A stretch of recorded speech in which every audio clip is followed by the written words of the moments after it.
Welcome, folks, back to Craig Bushon Show live on BFIM, Be First in Media. As you know, we're your media source, hyper-local marketing, getting out there, doing a lot of broadcasts where you don't see traditional media. And I'm very excited about today because we went out to the WILCO Tea Party. There's several hundred people here, a lot of speakers. And to my left, a lot of you will recognize this person.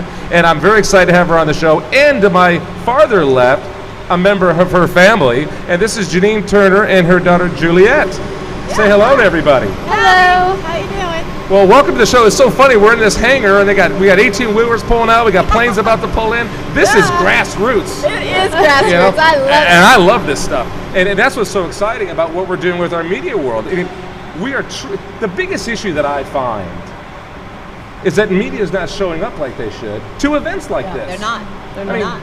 Janine Turner's here. Your daughter's here. We're going to talk about your book, by the way. Thank you. And we got to make sure you have one. We got to find one. We need to get one. Have Eric go grab one or something. But it's a big issue. You know, getting the message out, talking about liberty, right? And I know you get around a lot. That's the irony, isn't it? They don't want to talk about liberty. Well, isn't that the irony? Yeah, absolutely. That's this lulling to sleep.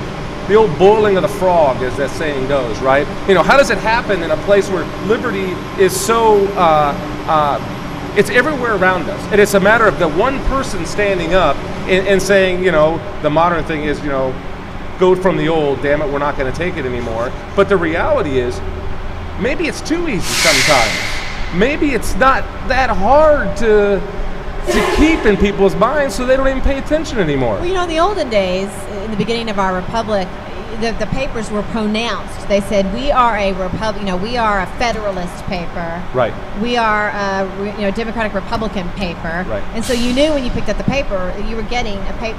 But now they all kind of operate under false pretenses. Sure. Especially like the New York Times. You know, we all know they're liberal, but they don't come out and say it. They're not saying we're going to give you a biased point of view. Right. They pretend like they're not biased, but they are. So in a way, I think they should go back to the way they used to. You know, this is a conservative paper. We're going to say the conservative paper, and this is a liberal paper. So many things are cloaked now, and you don't even know what they are. There's a lot of camouflage that is out in the media world, and then it's in our schools, it's in our education. You know, we have a real problem in this country where we don't teach just what you said when you spoke today so eloquently about people don't know what they don't know about what the Constitution is. It's the first three words I tell people. We the people. If the first three words don't get it, the rest of the stuff doesn't matter. All the other words in the documents mean nothing if we the people don't understand what the words mean. Well, and the kids don't really realize. They think the government is the father. You know, Sure. The government is the answer, and we're raising a whole generation of kids that don't know the difference.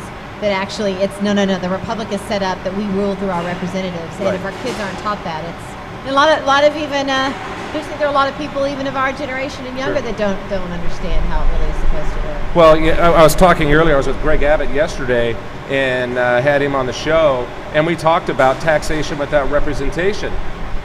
I mean, that's the fight. The founding, the Tea Party we talk about, liberty, the Boston Tea Party, King George III. You know, that young guy with all the, you know, thought that he could rule the world and especially rule us. But really, the taxation without representation, Obamacare, the Affordable Health Care Act, is the perfect example of that, where you or I or your daughter say, hey, you know what? I don't want that.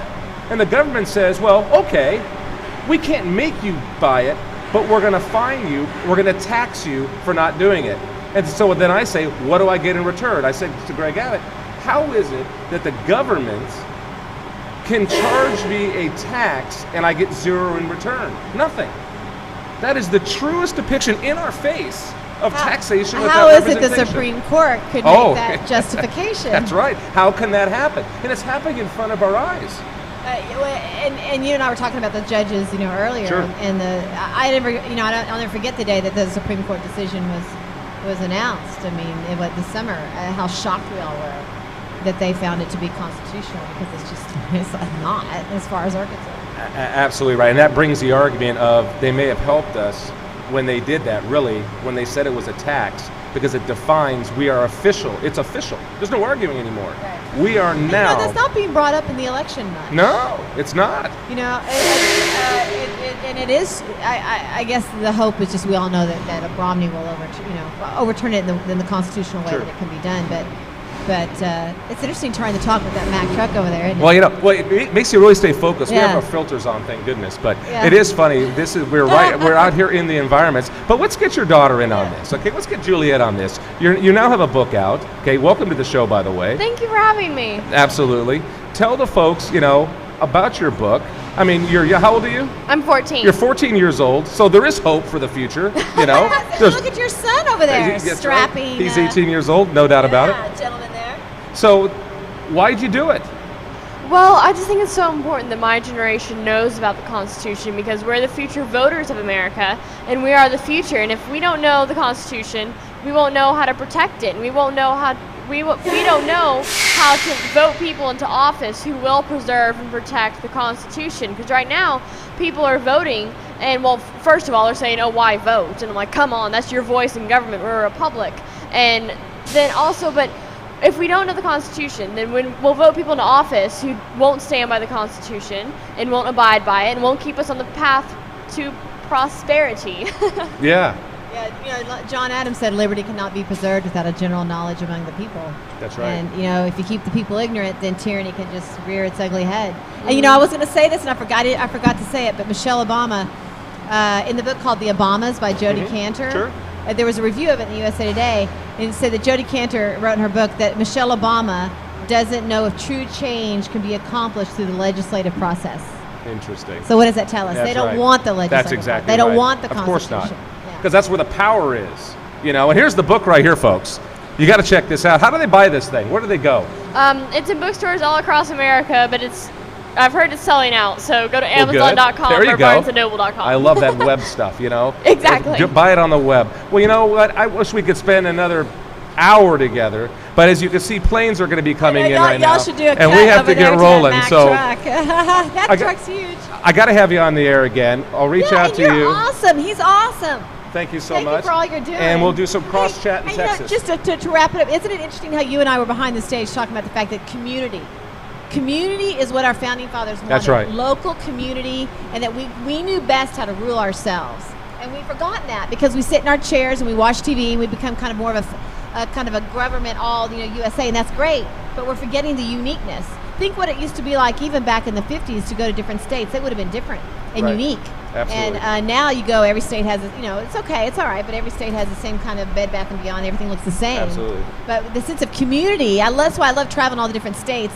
You get to meet, it's still there. And Texas is going to lead it. Texas is the place that's going to lead the rest of this country. And I want to thank you both so much for coming on. You're great. I'm telling you, it's fantastic. Janine Turner, her beautiful daughter Juliette. Buy the book. It's right here. And check it out. Go online. Go to Amazon. And I commit to you that what we're building out here, we'll build out a youth message. We'll get involved. We'll build something out to get that youth going. Post your book up on the site. The youth of America is the future of America, and I applaud you. Thank you so much. Thank you. And She God works bless. very hard on it. Very good. There you have it, Thank folks. you. We got to get rolling. We're getting thrown out of this place. So thank you so much for tuning in. Be First in Media. God bless.